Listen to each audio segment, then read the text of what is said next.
तभी वो वुल्फ उन पर एक एनर्जी बॉल से अटैक करता है, जिससे वो बाल-बाल बचते हैं। फिर उनमें से एक बचने के लिए ज़मीन के अंदर घुस जाता है, पर वुल्फ वहाँ भी उसका पीछा नहीं छोड़ता और एक एनर्जी बॉल से हिट करके उसे बाहर निकाल लेता है। फिर दोबारा से उसका बैंड बजाने लगता है। इधर बाकी 2 स्केलेटन्स भी भाग रहे थे, जिसे देखकर वुल्फ उसके पीछे पड़ जाता है और तभी उसका नज़र साओ चैन पर पड़ जाता है, जिसके हाथ में क्रिस्टल को देखकर सोचता है इसने इस क्रिस्टल के पावर को एब्ज़ॉर्ब कर लिया है, जिससे ये वुल्फ गॉड प्रोटेक्ट कर रहा है। पर साओ चैन उसे खुद को देखते हुए डर जाता है और फाइट करने के लिए रेडी हो जाता है। पर इस स्केलेटन का तो कुछ और ही प्लान था। वो एक पत्थर उस वुल्फ पर थ्रो कर देता है, जिससे उसका ध्यान इस पर आ जाता है और ये भागते हुए साओ चैन की तरफ जाने लगता है। जिसे देखकर साओ चैन का तो फट ही जाता है और बोलता है, इसकी तो। पर तभी वो वुल्फ एक फायर एनर्जी से अटैक करता है, जिससे वो स्केलेटन शटर हो जाता है। पर उस हालत में भी साओ चैन से बोलता है, उस वुल्फ ने तुम्हें देख लिया है, अब तो तू गया बेटा। ये सुनकर जब साओ चैन उस वुल्फ की तरफ देखता है, तो ही इज़ लाइक, मुझसे गलती हो गया भाई, मैं कहाँ आ गया? मैं क्यों आ गया? मुझे माफ़ कर दे। पर तभी वो वुल्फ उस पर अटैक कर देता है, जिसे बचते हुए सोचता है, ये बहुत फ़ास्ट है, इससे बचने का कोई रास्ता ढूँढना पड़ेगा। फिर उस पर ड्रैगन क्रिस्टल से अटैक कर देता है, जिसके अंदर घुसते ही वुल्फ दर्द से छटपटाने लगता है। पर साओ चैन उस पर लगातार अटैक किए जा रहा था, जिस वजह से वो एक जोरदार झटका मारता है, जिससे साओ चैन फाइनली उसके ऊपर से हट जाता है। फिर वुल्फ गुस्साते हुए उस पर अपने क्लॉ से अटैक करता है, जिसे देखकर साओ पीछे हटते हुए उस क्रिस्टल से रोकने की कोशिश करने लगता है, जिससे वुल्फ और भी गुस्सा होकर अपने थर्ड आई को ओपन कर लेता है। तभी वो स्केलेटन का लीडर ये देख लेता है और सोचता है, यही सही अपॉर्चुनिटी है। फिर अपने उसी टूटे हुए हाथ से एक जोरदार मुक्का मारता है, जिससे वुल्फ का जबड़ा ही हिल जाता है। पर तभी बाकी बचे 2 स्केलेटन्स भी आकर उस वुल्फ को पकड़ लेते हैं और एक बोन को मेन वाले की तरफ फेंक देते हैं, जिसका फायदा उठाते हुए मेन स्केलेटन खुद को रीजनरेट करता हुआ उस वुल्फ के ऊपर आ जाता है और उस बोन को पकड़कर उस वुल्फ के गर्दन में घुसा देता है, जिस वजह से साओ चैन का क्रिस्टल उस वुल्फ के अंदर घुस जाता है। दोनों तरफ से हिट होने की वजह से फाइनली वो वुल्फ मारा जाता है। फिर वो स्केलेटन उस बीस्ट के अंदर से उस बीस्ट का क्रिस्टल को बाहर निकालने लगता है, जिसे देखकर साओ सोचने लगता है, इन लोगों ने मेरा फायदा उठाया इस बीस्ट को मारने में, ताकि इससे इसका क्रिस्टल को चुरा सके ये लोग। इधर उस बीस्ट के अंदर से क्रिस्टल निकाल कर उसे 3 हिस्सों में बाँट देता है, फिर उनका पावर को एब्ज़ॉर्ब करने लगता है, जिसे देखकर साओ सोचता है, कितने कमाल के हैं ये लोग, ना कि सिर्फ़ इंटेलिजेंट है, बल्कि स्किलफुल भी हैं। अच्छा होगा अगर हम इनसे दूर ही रहे तो। पर तभी उसका 2 क्रिस्टल गिर जाता है, जिसे देखकर छोटा वाला स्केलेटन सोचने लगता है कि अगर इसे मार डाले, तो वो छोटे-छोटे क्रिस्टल्स में बिखर जाएगा और उसे वो प्यारे-प्यारे क्रिस्टल्स मिल जाएँगे। फिर वो लीडर को इस बारे में बताता है, तो वो उसे मना करते हुए बताता है कि साओ चैन के साथ मिलकर बड़ा बीस्ट को मारेगा, जिससे उसे बहुत बड़ा-बड़ा क्रिस्टल मिलेगा। तो छोटा वाला बोलता है, हम भी यही सोचे। तो मेन वाला एक थाप देते हुए बोलता है, साले बाप से होशियारी। फिर ये सभी साओ का पीछा करते-करते स्वयं वाइन फॉरेस्ट पहुँच जाते हैं, जिसे साओ भी नोटिस कर लेता है। फिर अचानक ही इनके पीछे आकर पूछता है, तुम लोग लगातार मेरा पीछा कर रहे हो, आखिर तुम लोग चाहते क्या हो? तो मेन वाला इशारे से बोलता है, वहाँ डेंजर है, एक उड़ने वाला बीस्ट है वहाँ, इसलिए हमें बहुत डर लगता है, तो तुम भी मत जाओ वहाँ। जिसे साओ समझने की कोशिश करने लगता है। इधर जिऊ-लाओ स्वैम्प फॉरेस्ट के बाहरी हिस्से में पहुँच जाता है, जहाँ इरिटेट होते हुए बोलता है, उस कमीने के पैरों का पीछा करते हुए हम लोग रॉन्ग डायरेक्शन में आ चुके हैं। मेरा पूरा आधा दिन बर्बाद कर दिया। मुझे तो लगता है कि वो कमीना पहले ही बहुत दूर भाग चुका है। तभी वो रुक जाता है और बोलता है, ऐसा कहा जाता है कि इस फॉरेस्ट के डीप में एक अनडेड किंग है। प्रिंसेस, क्या अभी भी आप उसका पीछा करना चाहती हैं? तो प्रिंसेस बोलती है, जितना डेंजरस जगह उतना छिपने के लिए बेहतर जगह। मुझे लगता है कि वो यहीं पर छुपा होगा। इसलिए ब्रदर जियो, हम आपसे रिक्वेस्ट करते हैं कि आप मेरी हेल्प कीजिए। तो जियो लाओ बोलता है, आपको पोलाइट होने की ज़रूरत नहीं है, हम आपकी हेल्प ज़रूर करेंगे।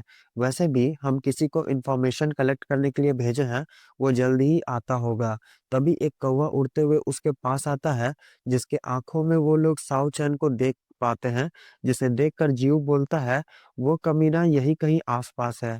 इधर साव बोलता है, अगर जैसा तुम लोग बोल रहे हो, वो बीस्ट सच में इतना डेंजरस है, तो फिर हम तुम लोगों की हेल्प जरूर करेंगे, पर इन रिटर्न मुझे भी तुम लोगों की हेल्प चाहिए। फिर कुछ क्रिस्टल्स निकाल कर बोलता है, इसे तुम लोग ले लो, ये मेरे किसी काम का नहीं। जिसे वो लोग ले लेते हैं। ये देखकर तीसरा वाला भी ऊपर से तुरंत जंप मारते हुए नीचे आ जाता है और गिरते पड़ते आकर उस क्रिस्टल को ले लेता है। फिर बोलता है, अब जब हम लोग साथ में काम करने ही वाले हैं, तो हम तुम लोगों को एक एक नाम दे देते हैं, जिससे फ्यूचर में चीजें थोड़ा आसान हो जाएगा। तुम लोग इमॉर्टल हो और मेरे मॉर्टल वर्ल्ड के 10 ऑफ हेल्थ की तरह लेजेंड हो, इसलिए तुम लोगों का नाम गांडू, पांडु और मांडू होगा। मजाक था। मेन का किंग यामा, सेकंड का किंग गुआंग, जिसको सेकंड वाला बुलाएंगे, और छोटू का किंग ऑफ रिनकारनेशन होगा, जो मॉडल सेटिंग रेल्म के फर्स्ट लेवल पर है, पर हम लोग इसे छोटू ही बुलाएंगे। पर तभी उसे कुछ महसूस होता है, जिसे देखकर साव पूछता है, क्या हुआ? तो छोटू बोलता है, कुछ लोग इधर आ रहे हैं। जिसे देखकर साव सोचता है, कहीं ये लोग वही लोग तो नहीं। फिर किंग यामा से बोलता है, मैंने उस बीस्ट को मारने में आपकी हेल्प की, तो क्या आपको उस फेवर को रिटर्न नहीं करना चाहिए? ये सुनकर तो बेचारा सदमे में आ जाता है कि ये साला कहीं हम लोग की गाड़ी ना मार ले। इधर जीवलाल बोलता है, ये कमीना तो वाइन फॉरेस्ट में कहीं भी नहीं मिल रहा। तभी उसका नजर जलता हुआ राख पर जाता है, जिसे देखकर बोलता है, वो कमीना यही कहीं पर है, ढूंढो उसे। फिर सभी मिलकर उसे ढूंढने लगते हैं।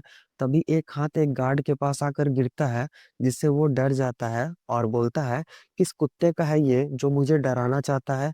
फिर उसे किक कर देता है, जो सीधा आकर जीव लाओ के पास गिरता है, जिसे देखकर वो चिल्लाने लगता है, तू अंधा है क्या? जिससे डर के मारे वो गार्ड माफी मांगने लगता है।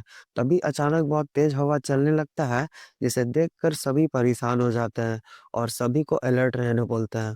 तभी साव का इशारा मिलते ही किंग यामा जियो लाओ पर अटैक करने चला जाता है, जिसे देखकर सभी उसे रोकने के लिए आगे बढ़ते हैं, पर वो कटा हुआ हाथ जो एक्चुअली में छोटू का था, उसे तुरंत जियो लाओ का पैर पकड़ लेता है, जो देखकर तो वो बहुत शॉक हो जाता है। तभी किंग यामा आकर जियो लाओ को हिट करते हुए अपने फिंगर्स उसके छाती में घुसा देते हैं, जिससे वो बुरी तरीके से इंजर्ड होते हुए फेंका जाता है। जो देखकर सभी गार्ड्स उसकी तरफ भागते हैं, तो साव आकर उन्हें रोकने लगता है और सोचता है, पहले इनको निपटा कर सपोर्ट सिस्टम को खत्म करना होगा, फिर उन दोनों से स्कोर सेटल करेंगे।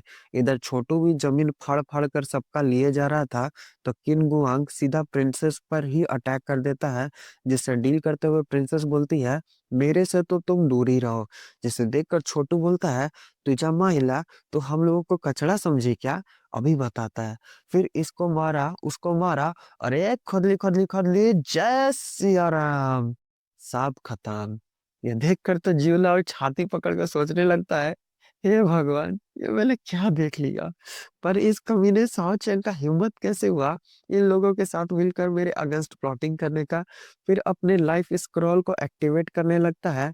इधर प्रिंसेस सेकंड वाले पर स्वॉर्ड से हिट करने लगती है, तो किंग यामा अपने हाथ सेंड कर देते हैं हेल्प के लिए, जिससे प्रिंसेस का ध्यान भटक जाता है। तो मौका का फायदा उठाते हुए किंग यामा सीधा उसका ब्रेस्ट की तरफ हाथ बढ़ा देता है, जिसे रोकते हुए बोलती है, हरामी साले, कहाँ हाथ डाल रहा है बे?